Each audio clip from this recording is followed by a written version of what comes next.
प्रातः स्मरणीय श्रवण कुल तिलक संत श्रोमणी आचार्य भगवान श्री विद्यासागर जी महाराज की जय जय जय। परम पूज्य गुणायतन प्रणेता प्रखर वक्ता भावना योग प्रवर्तक गुरुवर श्री प्रमाण सागर जी महाराज की जय जय जय। परम पूज्य मुनि श्री निर्वेक सागर जी महाराज की जय जय जय। परम पूज्य मुनि श्री शीतल सागर जी महाराज की जय जय जय। समस्त मुनि संघ की जय जय जय। शंका समाधान के आज के इस सत्र में आप सभी का हार्दिक अभिनंदन। इससे पूर्व कि हम आज के सत्र को प्रारंभ करें, चलते हैं पूज्य गुरुदेव के चरणों में, करते हैं अपनी प्रणति अर्पित इस भाव से कि हम भी आपकी तरह अपने जीवन में सकारात्मकता को भर सकें। सभी लोग हाथ जोड़ेंगे, मस्तक झुकाएंगे और मेरे साथ बोलेंगे, हे गुरुदेव नमोस्तु नमोस्तु नमोस्तु।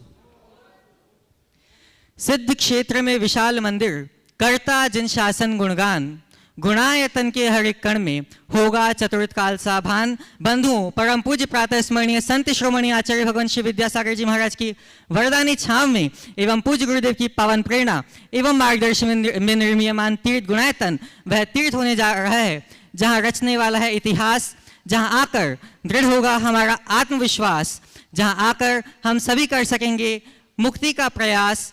फलतः जिन शासन की चहुं दिशाओं में फैलेगी सुवास। बंधुओं, यह अनुपम कृति शीघ्र अपना आकार लेने जा रही है। आवश्यकता है आपके सभी के सहयोग की, अतः तन मन धन से गुणायतन में सहयोग देके अपने संसाधनों को सफलीभूत करें और इस जीवन को सार्थक करें। हमें प्रसन्नता है कि गुणायतन से आज भी कुछ लोग संबद्ध हुए हैं।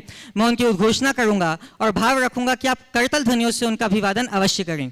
सूत्रधार के रूप में गुणायतन से संबद्ध हुए हैं सिंघई रतनचंद्र, रूपेश कुमार, वीरेंद्र कुमार जी जैन नरसिंहपुर से, गोटे गांव से। मैं चाहूंगा भी अगर यहाँ उपस्थित है तो आएंगे एवं पूज्य गुरुदेव के चरणों में नमोस्तु निवेदित करेंगे और आपके सम्मान के लिए मैं आमंत्रित करूंगा।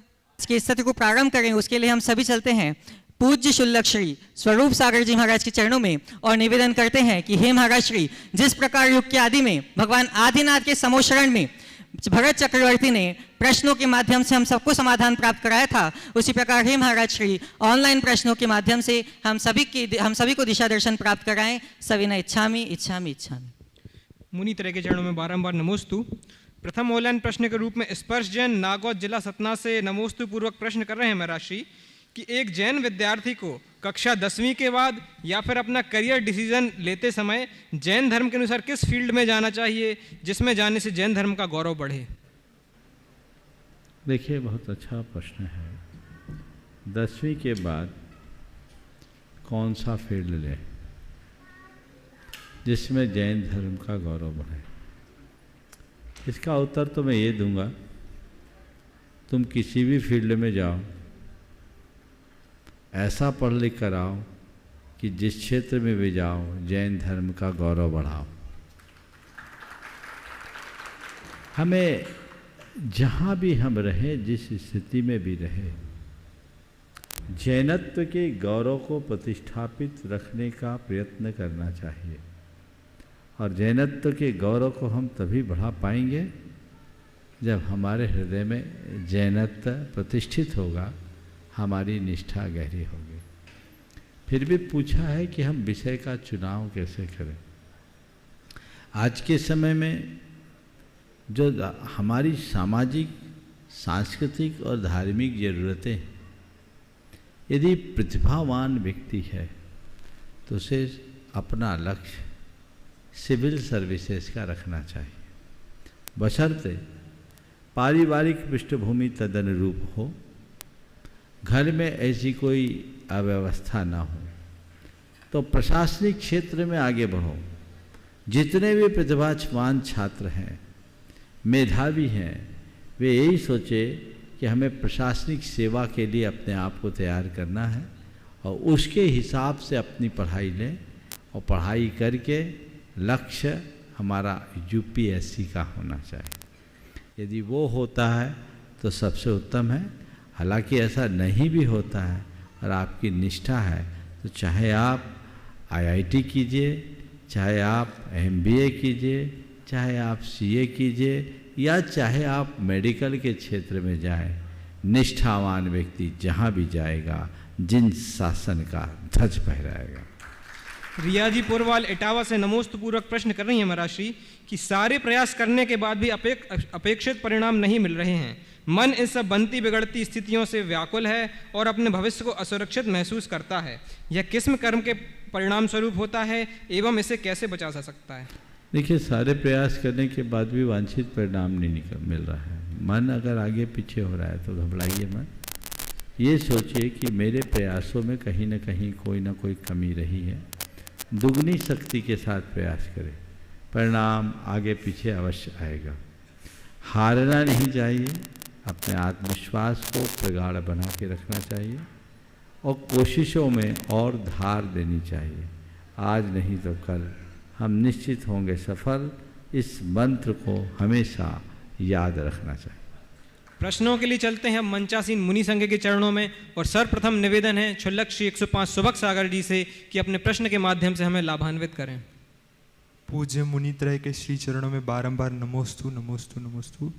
महाराज श्री, सम्यक दृष्टि के संबंध में ऐसा वर्णन आता है कि सम्यक दृष्टि को डर नहीं लगता और जो पापों से डरता है वह सम्यक दृष्टि कहलाता है। महाराज जी, तो स्पष्टीकरण। नमोस्तु।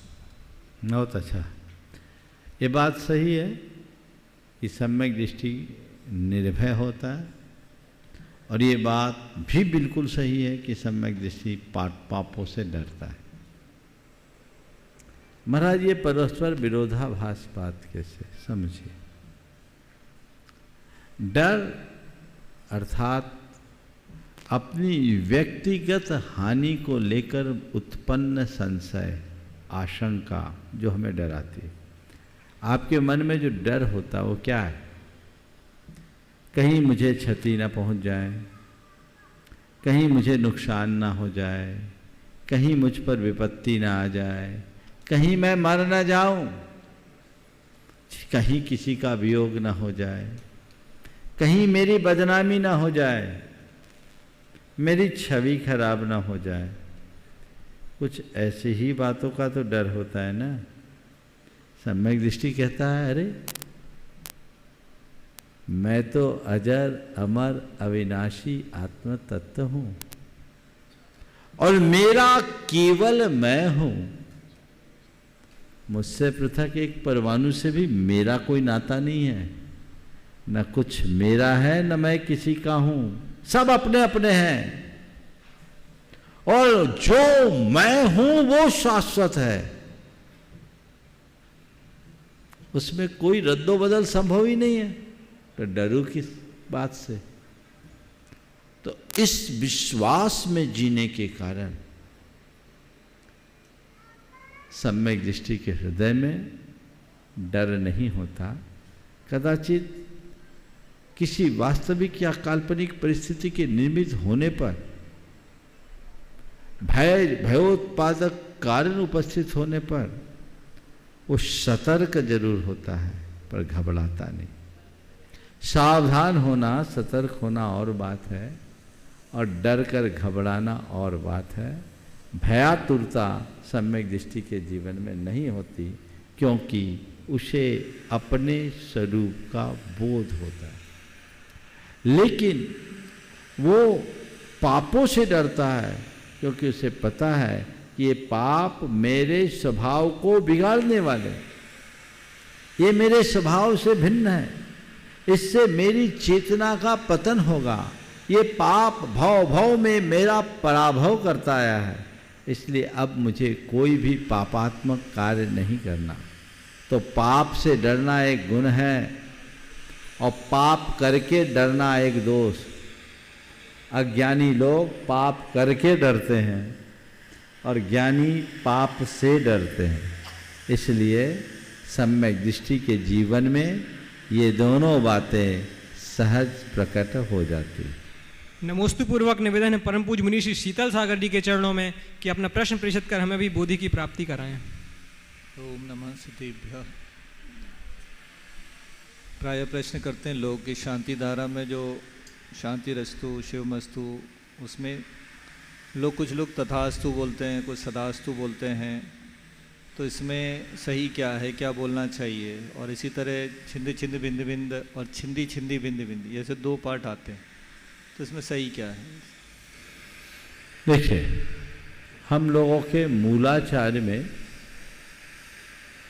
एक प्रसंग आता है कि गुरु यदि किसी तत्व का उपदेश दे रहे हैं तो गुरु के द्वारा तत्वोपदेश दिए जाते समय शिष्य लोग प्रतिक्रिया रहित होकर न बैठें, अपितु तथाकार करें। क्या करें?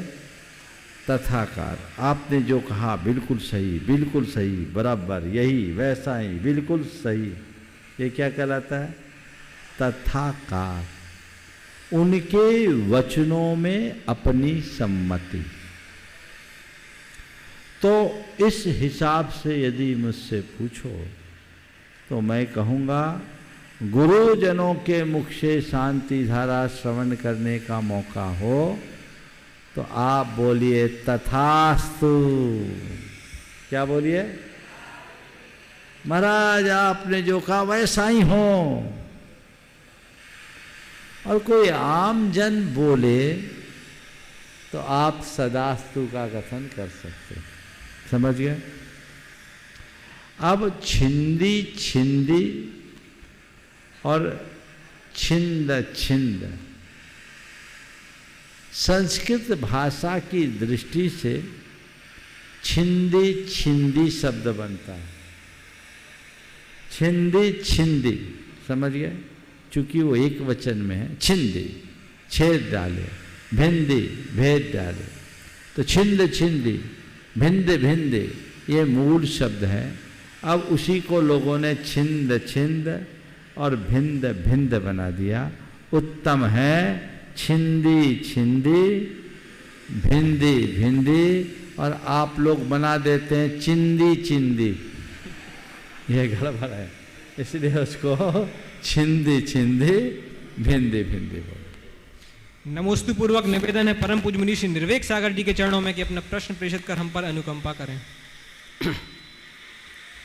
मुनि श्री को नमोस्तु करते हुए रत्नकरण श्रावकाचार्य में एक कथा आती है जिसमें एक चांडाल ने चतुर्दशी के दिन हिंसा करने का त्याग किया और इस त्याग के परिणाम स्वरूप ऐसा हुआ कि वह एक संकट में फंस गया और उसके फलस्वरूप उसे राजा ने दंड दिया। लेकिन उस समय देवों ने आकर के उसकी रक्षा की और ऐसा आता उसकी पूजा भी की। लेकिन वर्तमान में हम देखते हैं कि देव गति के देवताओं की व्यक्ति पूजा करने लगा है। तो देवता मनुष्यों के द्वारा पूजनीय है कि मनुष्य की पूजा देवता करता है? इस संदेह को दूर करते हुए कृपा करें। बहुत बहुत अच्छा सवाल महाराज से रखे। देखिए, रत्नकरण श्रावकाचार्य के जिस संदर्भ का उल्लेख अभी महाराज जी ने किया, आप सब उससे अच्छी तरह से अवगत होंगे। यमपाल मातंग, जिसने केवल चतुर्दशी के दिन हिंसा का त्याग किया और उसे अपने प्राणों की बाजी लगा करके भी पाला, उससे बड़ा प्रलोभन मिला कि अगर राजकुमार को मृत्यु दंड देता है तो कुमार के सारे वस्त्राभूषण उसे प्राप्त होंगे, जीवन भर का दारिद्र्य भी उसका मिट सकता था। लेकिन उसने साफ इनकार कर दिया कि आज तो ये कार्य मैं नहीं कर सकता, आज मेरा व्रत है। राजा ने क्षुब्ध होकर उसे सूली पर चढ़ाने का आदेश दिया और दूसरे कथन के अनुसार बोरियों में भरकर, हाँ सूली पे नहीं, बोरियों में भरकर मगरमच्छों और घड़ियालों से भरे तालाब में डालने का, और ये कहा इसको और राजकुमार दोनों को एक साथ सजा दो। राजकुमार तो मगरमच्छों का ग्रास बन गया, लेकिन मातंग के लिए सिंहासन आ गया और देवताओं ने आकर उसका सत्कार किया। महाराज जी ने इस संदर्भ में जो सवाल किया है वो बहुत ही प्रयोजनीय, कि देवता धर्मी की पूजा करते हैं या धर्मी देवताओं की पूजा करता है? क्या देवता धर्मी की पूजा करते हैं या धर्मी देवताओं की पूजा करता है? क्या उत्तर है? देवता धर्मी की पूजा करते हैं और इसका उत्कृष्ट उदाहरण है मातंग। ये घटना बताती है कि तुम्हारे हृदय में धर्म होगा तो स्वर्ग के देवता भी तुम्हारे चरणों के किंकर बन करके रहेंगे, और तुम पापी बने रहोगे तो कोई तुम्हारा साथ देने वाला नहीं है। धम्मो मंगल मुद्दिठम मुक्किटम अहिंसा संयमो तवो देवा भी जस नमनसंति तस् धम्मे सयामनो। धर्म मंगल है, उत्कृष्ट है, जो अहिंसा संयम और तप रूप है। देवता भी उसको प्रणाम करते हैं, इसलिए मेरा मन सदैव उस धर्म में रहे। तो दृढ़ धर्मी बनो, देवता तुम्हारी चरण सेवा करेंगे, फिर किसी देवता के चरणों में अपना सिर टिकाने की जरूरत नहीं होगी। मानता हूं धर्मी के जीवन में विपत्ति आ सकती है, लेकिन धर्मी अपनी दृढ़ श्रद्धा के बल पर विपत्ति में भी संपत्ति घटित कर लेता है। इसलिए पूज्य कौन है? जैन धर्म कहता है मनुष्यों का स्थान देवताओं से ऊंचा है। क्या बोल रहा हूं? मनुष्यों का स्थान देवताओं से ऊंचा है। देवता भी तो इसीलिए मनुष्य भाव को प्राप्त करने के लिए तरसते हैं। यद्यपि अन्यत्र भी इस आशय की बात कही जाती है, बड़े भाग मानस तन पावा सुर दुर्लभ सब ग्रंथ ही गावा, जैसी बात तुलसीदास जी भी कहते हैं। जैन परंपरा में आपने एक विशेष बात देखी होगी, जैन मंदिरों में भगवान के चरणों में देवी देवताओं को वंदन करते हुए दिखाया जाता है। क्यों? केवल इसलिए कि जिन्हें तुम देवी देवता मान करके पूजने के चक्कर में लगे रहते हो, वो भी यही भगवान के भगत हैं, इनको पूजो, वो तुम्हें पूजने लगेंगे। इसलिए पूज्यता केवल वीतरागता में है। अहिंसा संयम और तप रूप धर्म जिसमें है वही प्रणम्य है, वही वंदनीय है, वही पूज्य है, बाकी नहीं। ऐसी धारणा बनाकर चलनी चाहिए और उसी अनुरूप अपने जीवन के क्रम को आगे बढ़ाना चाहिए। प्रत्यक्ष प्रश्नों के माध्यम से अब सत्र को आगे बढ़ाएंगे ब्रह्मचारी सारांश भैया। महाराज श्री आपका बहुत बहुत आभार। आपके माध्यम से हम सभी को समाधान प्राप्त हुए। इच्छामी महाराज जी। बंधुओं, आज गुणायतन से सूत्रधार के रूप में संबद्ध हुए हैं श्रीमान सिंघई रतनचंद जी, रूपेश कुमार जी, वीरेंद्र कुमार जी जनगोटे गांव से। मैं चाहूंगा कि वे आएंगे और पूज्य गुरुदेव के चरणों में नमोस्तु निवेदित करेंगे, और आपके सम्मान के लिए मैं आमंत्रित करता हूं श्रीमान कपूर चंद जी जैन कोटा। करतल ध्वनियों से इनका अभिवादन अवश्य करें सभी लोग।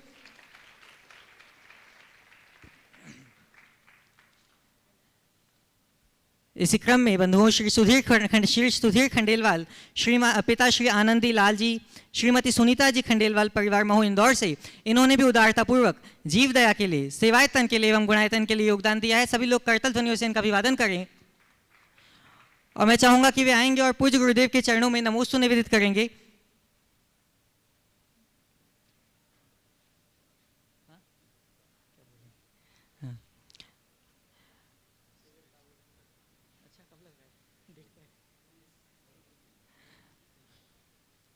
सभी लोग करतल ध्वनियों से इनकी उदारता की अभिवंदना अवश्य करें। बंधुओं, प्रतिवर्ष की भांति इस वर्ष भी इनकी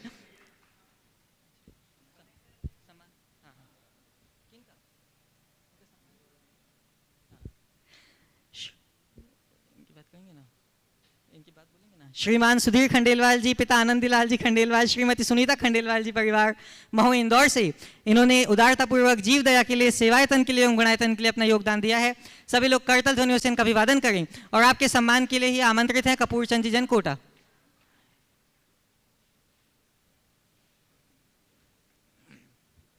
बंधुओं, जैसा कि आपको विदित है, प्रतिवर्ष पूज्य गुरुदेव के सानिध्य में दशलक्षण जी में बृहद शिविर का आयोजन होता है और इस वर्ष भी बृहद शिविर की संयोजना यहाँ होने जा रही है। आप सभी लोग जो भी इसमें सहभागिता रखना चाहते हैं, वे सभी लोग www.pramansagar.net पे अपना आवेदन प्रदान कर सकते हैं और प्रामाणिक, अच्छा क्षमा चाहते हैं, www.munipramansagar.net एवं प्रामाणिक ऐप के माध्यम से अपना रजिस्ट्रेशन भिजवा सकते हैं।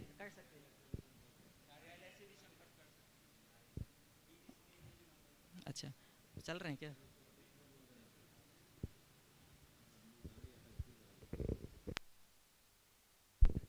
प्रथम प्रश्न के लिए मैं आमंत्रित कर रहा हूं श्रीमान सुधीर जी खंडेलवाल, जिन्होंने उदारतापूर्वक गुणायतन में योगदान भी दिया है और आपके बाद तैयार रहेंगे श्री मृणाल जी जैन दिल्ली से।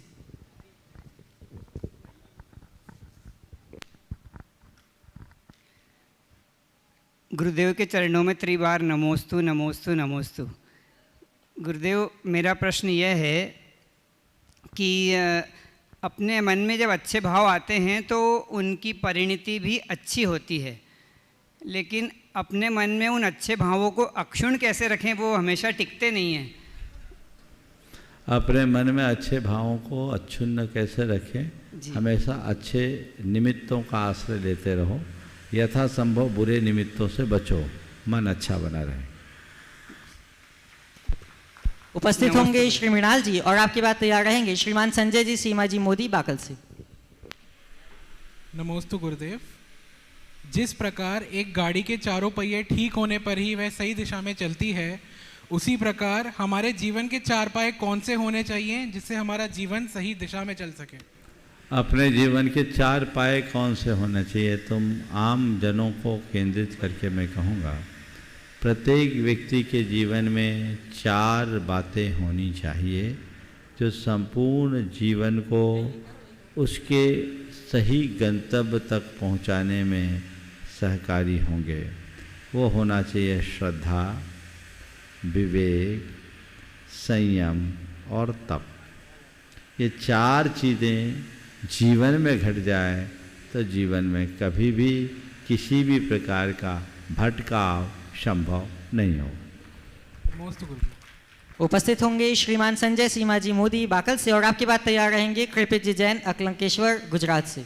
त्रयमुनि राज के चरणों में नमोस्तु, क्षुल्लक जी लक की चरणों में क्षामी। गुरुदेव, आजकल एकल परिवार प्रथा का प्रचलन काफ़ी बढ़ रहा है, जिसमें 2, 3 या 4 मेंबर ही होते हैं। उन 4 मेंबरों में साल में 1-2 बार कभी उन्हें स्वास्थ्य संबंधी आर्थिक कोई परेशानी होती है तो वो एक साल में 1-2 बार ही उनका ध्यान दुखमय या आर्तरौद्र बनता है। लेकिन जहाँ आज भी संयुक्त परिवार हैं, जिन परिवारों में 5 भाइयों में लगभग 20 मेंबर हैं, यदि उन परिवारों में उसी अनुपात में साल में 1-2 बार कोई दुख आता है तो सारे परिवार के मेंबर ज़्यादा आर्तरौद्र ध्यान होता है उनका। तो मेरी शंका यह है कि आर्तरौद्र ध्यान और कर्मबंध की अपेक्षा क्या एकल परिवार ही सही है या संयुक्त परिवार? कृपया समाधान। आपके सवाल को मैं पलट करके बोलता हूँ, डिप्रेशन के मरीज संयुक्त परिवार में ज़्यादा है या एकल परिवार में? एकल परिवार में। तब आप ही तय कर लो क्या अच्छा। डिप्रेशन के अलावा और भी परेशानियां जो आती है ना, इसलिए आपने जो आर्तरौद्र परिणाम की बात की वो संयुक्त परिणाम परिवार के कारण नहीं, वो अपने व्यक्तिगत मोह भाव के कारण। बल्कि दूसरा अनुभव ये बताता है कि संयुक्त परिवार में कोई बीमार होता तो जल्दी ठीक हो जाता, एकल परिवार में कोई बीमार होता तो उसे लंबा समय लगता। एक शिशु रोग विशेषज्ञ बड़े प्रसिद्ध चिकित्सक से मेरी एक बार बात हुई तो उन्होंने अपना अनुभव बताते हुए मुझसे कहा कि महाराज, पिछले 20 सालों में बहुत बड़ा बदलाव देखा है। उनकी प्रैक्टिस करते करते लगभग 35 वर्ष हो गए थे। लगभग वो 60 साल के थे।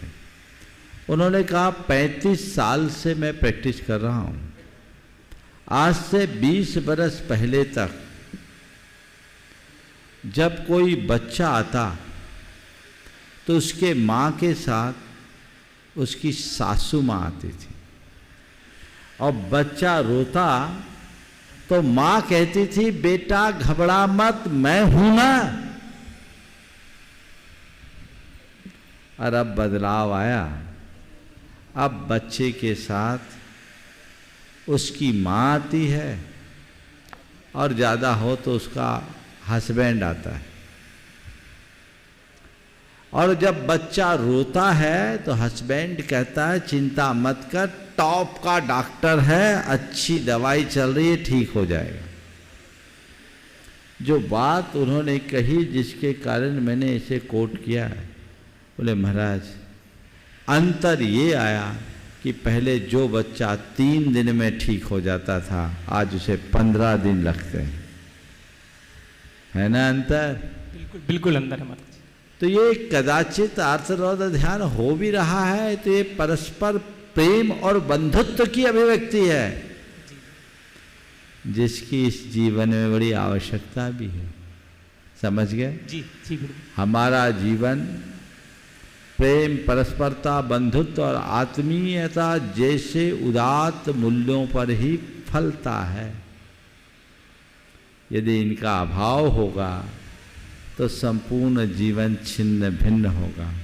इसलिए मैं कहता हूँ कि संयुक्त रहने में ही मज़ा है, एकल में नहीं तो कल एक सवाल और आएगा, शादी करके मियाँ बीवी लड़ते हैं तो इससे अच्छा यही है कि अकेले रहो लिव इन में। ये कंसेप्ट है, बहुत तेज़ी से बढ़ता जा रहा है। तो फिर तुम में और जानवरों में अंतर क्या बचेगा? जी बिल्कुल। बल्कि जानवरों से भी गई बीती स्थिति होगी, क्योंकि वे और कुछ नहीं तो कम से कम प्रकृति के बंधन में तो रहते हैं। इसलिए मैं यही कहूँगा, हमें अपनी मर्यादाओं को सतत ध्यान में रखना चाहिए। नमोस्तु गुरुदेव, नमोस्तु। कृपित जी अंकलेश्वर से अपना प्रश्न प्रस्तुत करेंगे और आपके बाद तैयार रहेंगे श्रीमान प्रमोद जी भागिल, शिरोमणि संरक्षक गुणायतन। गुरुदेव के चरणों में 3 बार नमोस्तु नमोस्तु नमोस्तु। गुरुदेव, हमें बोला जाता है कि हमें खाना खाते वक्त टीवी नहीं देखनी चाहिए। हम किसी भी समुद्र तट यानी कि बीच पे जाते हैं तो पानी में कदम रखने पे ही पूरी जीव राशि को मारने का दोष लगता है, और किसी भी अहिंसात्मक फिल्म को देखना नहीं चाहिए, देखने जाना नहीं चाहिए। हिंसात्मक फिल्म को? हाँ, हिंसात्मक फिल्म। तो हम छात्र पढ़ाई एवं धर्म के साथ अपना मनोरंजन कैसे कर सकते हैं? नमोस्तु गुरुदेव। देखो, मनोरंजन तो पहले भी लोग करते थे, बल्कि आज से ज़्यादा करते थे जब टेक्नोलॉजी नहीं थी। समझ गए? उस समय क्या होता था, फिजिकल गेम्स खेलते थे, उसमें मनोरंजन से हमें कुछ सीख भी मिलती थी, और वो हमारे शारीरिक और भावनात्मक स्वास्थ्य को भी सुधारता था। आजकल सब टेक्नोलॉजी से जुड़ गए तो उन्हीं चीज़ों में ही लीन हो जाते हैं। मनोरंजन तो होता है, लेकिन इससे संवेदनाएं मरती है, और जिन बातों से संवेदना मरती है वो व्यक्ति के हृदय में निष्ठुरता बढ़ते जाती है। निष्ठुरता, कठोरता जीवन में जितनी बढ़ेगी, जीवन उतना क्रूर और क्रोधी बनेगा, जो हमारे जीवन को तबाह करेगा, बर्बाद करेगा। इसलिए जो बातें कही गई कि ऐसे फिल्मों को मत देखो जिसमें हिंसा है, गलत नहीं कहा गया, क्योंकि उससे तुम्हारे भाव हिंसा के होंगे। तुम कभी भी किसी को मारने में चूकोगे नहीं। पबजी जैसे गेम के दुष्परिणाम सबने देखे हैं, भोगे हैं। अच्छा है कि सरकार ने उसे प्रतिबंधित कर दिया। प्रतिबंधित है ना अभी? हाँ है ना? चालू हो गई पबजी, चालू है। हाँ, थोड़ी थोड़ी छूट दे दी है, बदल के, नाम बदल के। तो ये सब चीज़ों के परिणाम, जो हम चीज़ें देखते हैं दृश्य श्रव्य माध्यम से, हमारे सबकॉन्शियस में उसके संस्कार पड़ते हैं, हमारा जीवन वैसा बन जाता है। तुम्हें क्रूर बनना है, क्रोधी बनना है, तो हिंसात्मक फिल्म देखो, यहाँ भी जीवन बर्बाद करोगे और अपना भाव भी बर्बाद होगा। तो अब सवाल है तुम्हारा कि हम अपना मनोरंजन कैसे करें, स्वस्थ मनोरंजन करें। सारी फिल्में मारधार वाली ही होती, ऐसी नहीं, अच्छी भी होती। आजकल फिल्में आने लगी, पुराने ज़माने में उपन्यास चलते थे, तो उपन्यास भी दो तरह के होते थे। हाँ, कुछ उपन्यास ऐसे जो जासूसी उपन्यास हो या हॉरर वाले उपन्यास हो, अथवा ऐसे जिनका कोई सार नहीं, प्रेम कहानियों से भरे उपन्यास हो, वो हमारा पतन करती थी। लेकिन उस समय बड़े बड़े अच्छे प्रसिद्ध लेखकों के उपन्यास पढ़ते तो उससे हमें भाषा के साथ साथ संस्कृति का भी बोध मिलता था, जीवन निर्माण के सूत्र मिलते थे, तो हम उनको भी पढ़ सकते हैं। आज भी ऐसा नहीं कि सभी फिल्मों में हिंसा और अश्लीलता ही है, आज भी कुछ अच्छे चरित्रवर्धक है ना, तो हम उनका प्रयोग कर सकते हैं। ऐसे कार्यक्रम देखें, ऐसे कार्यक्रम को वरीयता दें जिससे हमें कुछ सीखने को मिले, जिससे हम अपने शारीरिक, मानसिक और अपने चारित्रिक स्वास्थ्य को अच्छा बना सकें। तो ये सब चीज़ें हमें ध्यान में रखना चाहिए और उसी अनुरूप काम करना चाहिए। सबसे बड़ी बात, आज लोग समूह में जीना बंद कर दिए हैं, सब एकाकी हो गए। बदलो, ग्रुप बनाओ, जो भी तुम्हें खेल खेलना है वो ऐसा करो कि जिसमें फिजिकल एक्टिविटी हो, वो ज़्यादा हेल्दी होगा और उससे जीवन में ज़्यादा लाभ भी मिलेगा। उपस्थित होंगे श्रीमान प्रमोद जी भारिल, शिरोमणि संरक्षक गुणायतन, और आपके बाद तैयार रहेंगे श्रीमान कपूर चंद जी जैन, कोटा। समस्त मुनिशं को मेरा त्रिबाद नमोस्तु नमोस्तु नमोस्तु। भोपाल के एक कवि हैं मलेरिया जी, जिनको पद्म भूषण पद्मश्री भी मिली है, वो अभी एक कार्यक्रम देख रहे हैं और गुरुवर का आशीर्वाद चाहते हैं। ठीक है गुरुवर, हो गया, सवाल नहीं है, चलिए हमारा आशीर्वाद बोलिएगा। कोटा से श्रीमान कपूर चंद जी अपना प्रश्न प्रस्तुत करेंगे और आपके बाद तैयार रहेंगे श्रीमती अनुराधा जी जैन, लखनऊ। मंच पर विराजमान युगल मुनिराज को चरणों में नमोस्तु नमोस्तु नमोस्तु। एलक जी महाराज, सुलक जी महाराज के चरणों में इच्छा में इच्छा में इच्छा में। गुरुवर, हमारे दिगंबर मंदिरों में जो जिन बिंब हैं, जो हमारी प्रतिमा जी है, उनकी नासा दृष्टि क्यों होती है? जिन बिंबों की नासा दृष्टि क्यों होती? ये ध्यान मुद्रा है। हमारे भगवान न किसी को देखते हैं, न किसी की उपेक्षा करते हैं, वो अपने में रहते हैं। न आशा नासा, जिनके मन में किसी प्रकार की आशा न हो वो नाशा है। अथवा सम दृष्टि, नासा पर दृष्टि रखने पर न आँखें खुली हैं न बंद, सहज हैं। ज्ञाता दृष्टा स्वरूप को प्रकट करने के लिए नासा दृष्टि। नमस्ते गुरुदेव, नमस्ते। उपस्थित होंगी श्रीमती अनुराधा जी जैन, लखनऊ से, और आपके बाद तैयार रहेंगे श्रीमती स्नेहलता जी जैन, कानपुर। महाराज श्री के चरणों में नमोस्तु नमोस्तु नमोस्तु। महाराज श्री, मेरा सवाल है कि अभी हम वर्तमान में ये देखते हैं कि ज़्यादातर बच्चों के नाम भगवान के नाम पर रखने का एक प्रथा चल पड़ी है। जैसे अरिहंत रख दिया, मोच रख दिया, महावीर रख दिया। तो जब ज़्यादातर माताएं क्रोध में होती हैं तो उनको जब इस नाम से बुलाती हैं, महावीर तो इधर आ पिटेगा, तो इससे हमें कितना पाप लगता है, क्या होता है, इसका सवाल चाहिए। आदि पुराण में बच्चों के नामकरण के लिए एक विधान है। अपने बच्चों का नाम कैसे रखें, आजकल तो आप लोग गूगल में सर्च करते हैं, लेकिन आदि पुराण में जो बच्चों के नामकरण का विधान है वो आप लोगों को जानना चाहिए। वहाँ लिखा कि भगवान के 1008 नामों की पर्चियाँ बनाओ और उस बच्चे के हाथ से निकलवा लो एक पर्ची, जो निकल जाए उसी को उसका नाम रखो। इस कथन के अनुसार भगवान के नामों के अनुसार ही बच्चों का नाम रखना चाहिए। मैंने चिंतन किया कि आखिर ऐसा क्यों, क्योंकि समस्याएं तो आप लोगों की आई गई जो अभी आपने बोला, तो मुझे लगा कि डांटते समय भी तुम्हें भगवान का नाम ध्यान में रहे ताकि बच्चों को कम डांट सको।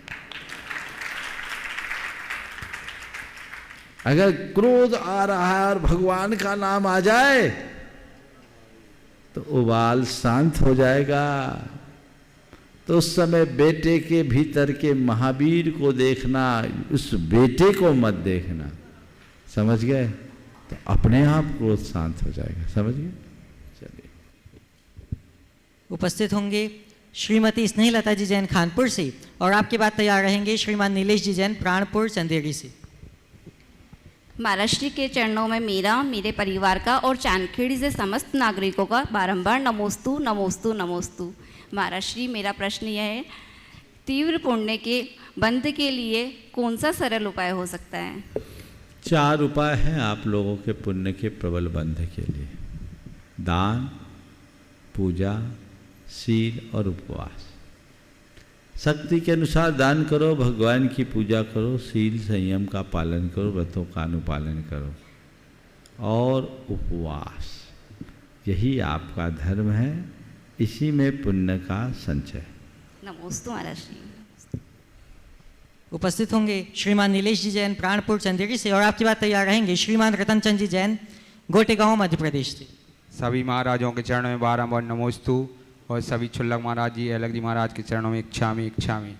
हे महाराज श्री, आज हम गांव में बहुत से जिन मंदिर हैं, अतिशयकारी भगवान विराजमान हैं, लेकिन दिन प्रतिदिन वहाँ पर समाज कम होती जा रही है।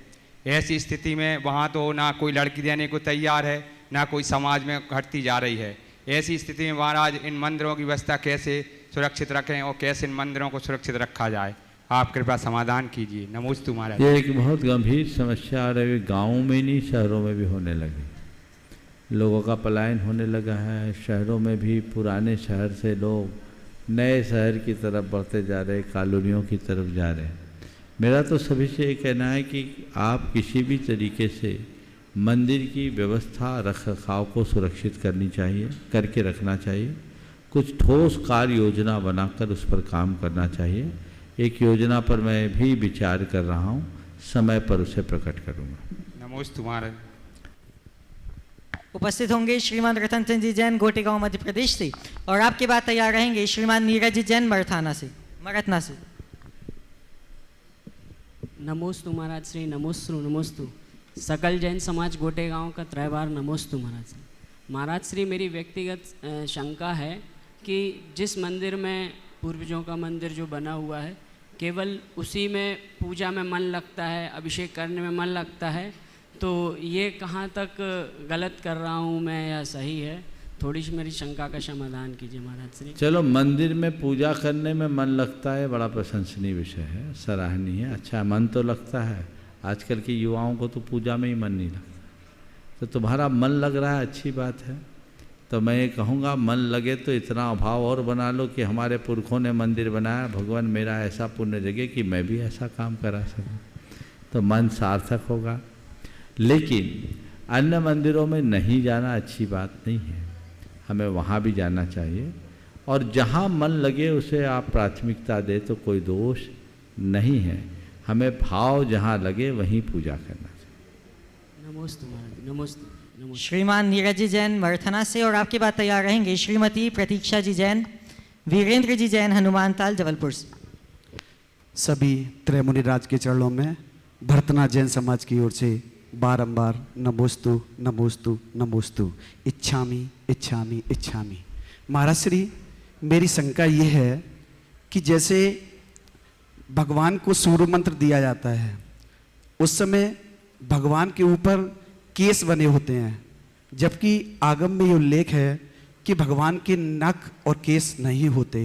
कृपया हमारी शंका का समाधान करें। आगम को थोड़ा ठीक से पढ़िए। भगवान के नख केस नहीं होते ऐसा कहीं नहीं लिखा। जी।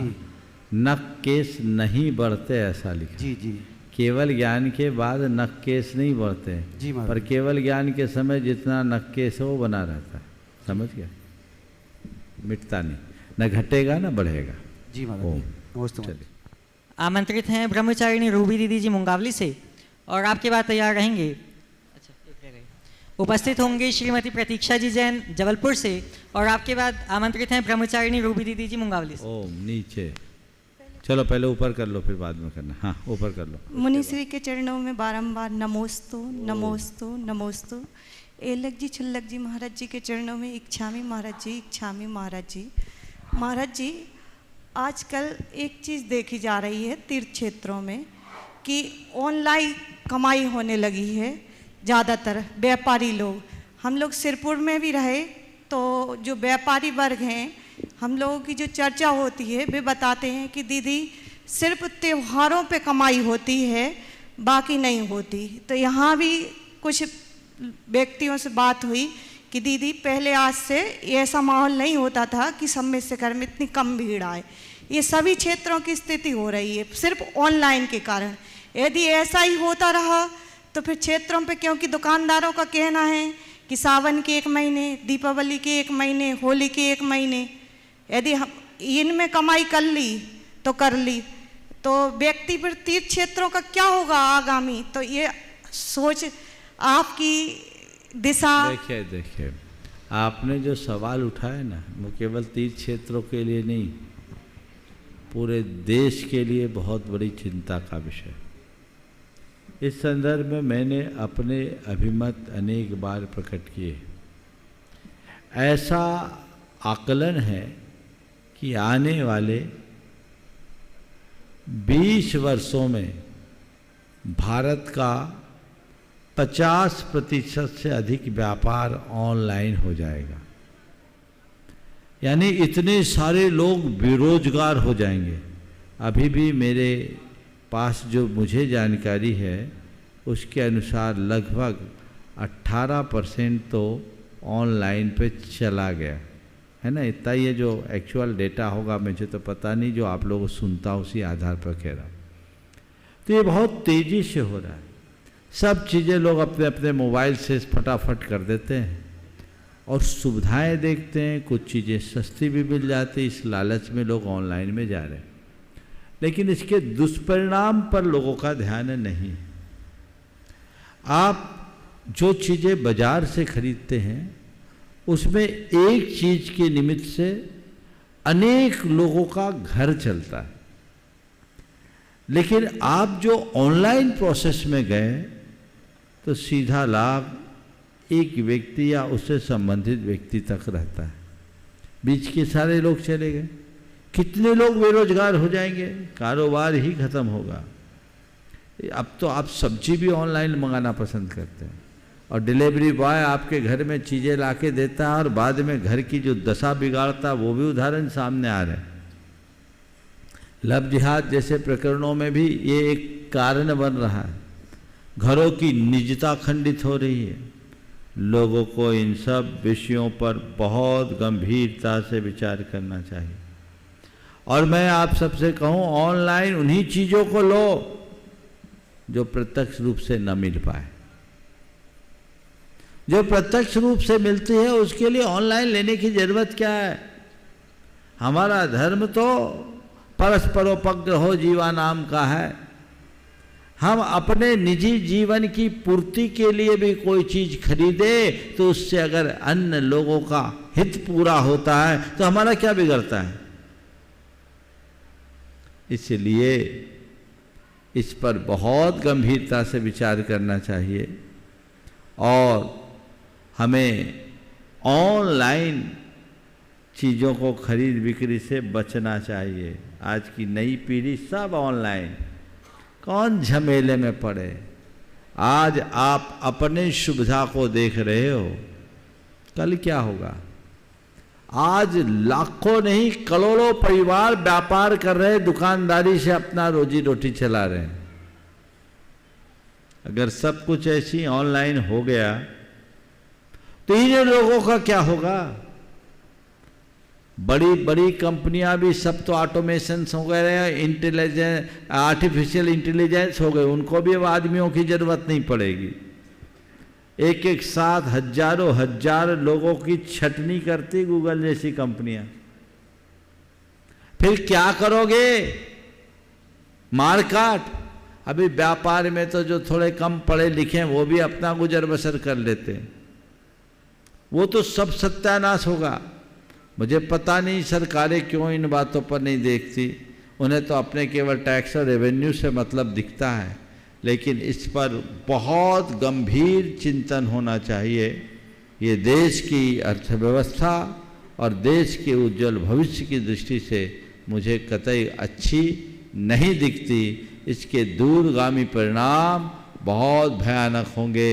इससे अपराध बढ़ेंगे और लोगों के जीवन में अनेक प्रकार की मनोविकृतियाँ उत्पन्न होगी जो पूरे मानव समाज को बर्बाद करेगी। इसलिए इस पर ध्यान दें। उपस्थित होंगी श्रीमती प्रतीक्षा जी जैन जबलपुर से, और आपके बाद तैयार रहेंगी व्रति श्राविका श्रीमती चंद्रकला जी पाटनी रांची से। नमोस्तु गुरुवर। मंचासी इक्षामी महाराज जी। गुरुवर, मेरा क्वेश्चन सर्वार्थ सिद्धि जी से है। इसमें पूज्यपाद स्वामी जी ने प्रथम अध्याय में छायक सम्यक दर्शन की चर्चा करते हुए बताया है कि नरक में भी छायक सम्यक दर्शन उत्पन्न हो सकता है, और निसर्गज की भी बात की है, निसर्गज सम्यक दर्शन हो सकता है। तो मैंने अभी तक यही समझा था कि छायक सम्यक दर्शन केवली या श्रुत केवली के पादमूल में होना आवश्यक है, तो वहाँ कैसे नरक में हो सकता है? देखिए, आपके सवाल से ऐसा लगता है कि आपने स्वाध्याय तो किया है और अच्छा सूक्ष्मता से स्वाध्याय कर रहे हैं, लेकिन इस संदर्भ में ऐसा लगता है कि थोड़ी सी आप चूक गए। सर्वार्थ सिद्धि में ऐसा कहीं नहीं लिखा कि नरक में छायिक सम्यक दर्शन की उत्पत्ति हो सकती। ऐसा लिखा है कि कोई यहाँ पर छायिक सम्यक दर्शन की प्राप्ति की प्रक्रिया को प्रारंभ करे और अंत में उसकी यही मृत्यु हो जाए तो वो पहले नरक में जाकर उसको पूरा कर सकता है। वो कृत्य वेदक होगा। कृत्य वेदक, तो वो पहले उसने सारा प्रोसेस कर लिया। वो कहाँ किया? केवली श्रुत केवली के पाद मूल में। समझ गए?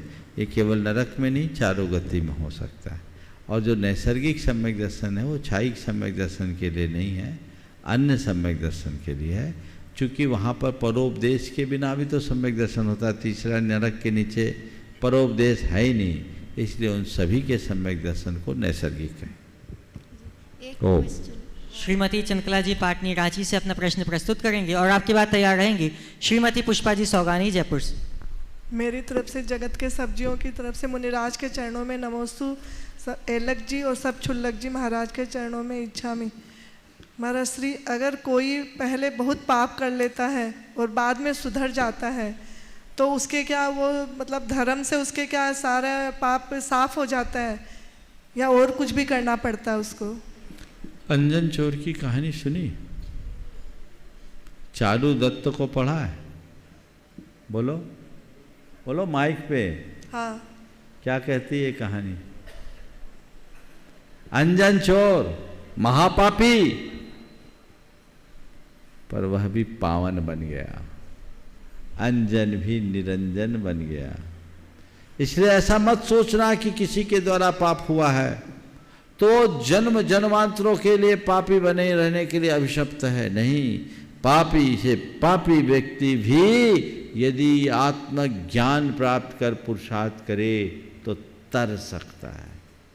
चारू दत्त जो दारू दत्त बन गया, उसने भी उद्धार कर लिया और आज उसकी चारू कीर्ति सर्वत्र फैल रही। तो ऐसा है। पर हाँ, मेरे इस उत्तर को सुनकर जो पाप में मग्न लोग हैं वे अपनी छाती न फुला ले कि अच्छा महाराज ने तो हम लोगों को छूट दे दी कि चाहे जितना पाप करना है सो कर लो। नहीं, बिरले जीवों को ऐसी सद्बुद्धि जगती है जो अपनी पापात्मक वृत्तियों को रोककर परमार्थ से जुड़ पाते हैं। इसलिए जहां संभव है वहीं रुको। उतनी क्षमता वैसी योग्यता अपनी आत्मा में जगाओ। जिससे जीवन में बदलाव आ सके। और कोई दूसरा यदि पापी दिखे तो उसे हे दृष्टि से मत देखो, ये सोचो कि आज जिसे मैं पापी समझकर उसका तिरस्कार कर रहा हूँ, हो सकता है कल वो मुझसे आगे निकल जाए। आचार्य समंतभद्र महाराज ने बहुत अच्छी बात लिखी। स्वापि देवोपि देवस्वा जायते धर्म किल्बिषा कापि नाम भवे दन्यात् संपत् धर्मात् शरीरिणाम। कि धर्म के प्रभाव से कुत्ता भी देव बन जाता है और पाप के प्रभाव से देव भी कुत्ता बन जाता है।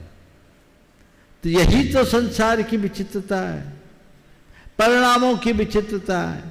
तुम्हारे हृदय में धर्म हो तो कुत्ते जैसा प्राणी जिसे दुरदुराया जाता वह देवता बन सकता है, और अगर पापी हो जाए तो जो देवता की तरह अपनी मान प्रतिष्ठा रखता है वो कुत्ते जैसा जीवन जीने के लिए मजबूर हो सकता है।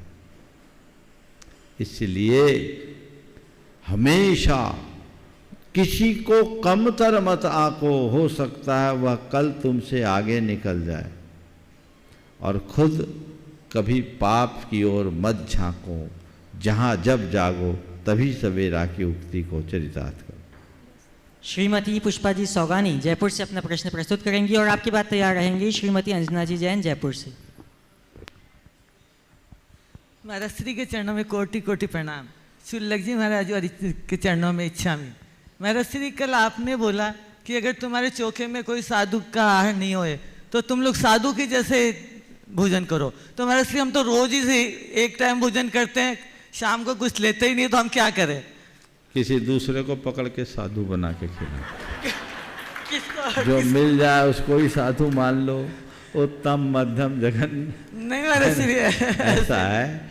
आप अगर साधु की तरह भोजन करते हैं तो आपको तो रंच मात्र विकल्प होना ही नहीं चाहिए कि आहार नहीं हुआ, क्योंकि आपका तो आहार हो ही रहा है ना।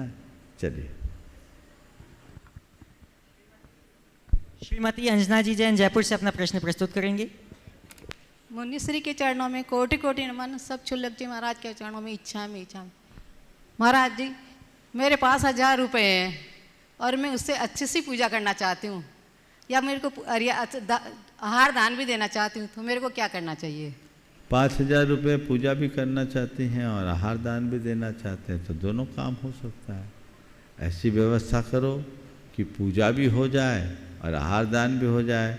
थोड़ा पूजा में लगा दो और थोड़ा आहार दान में लगा दो, और फिर अगर सामने कोई मौका हो तो जो प्रमुख हो उसको प्रायोरिटी दे दो, दोनों काम हो जाएंगे। महाराज। हाँ हाँ।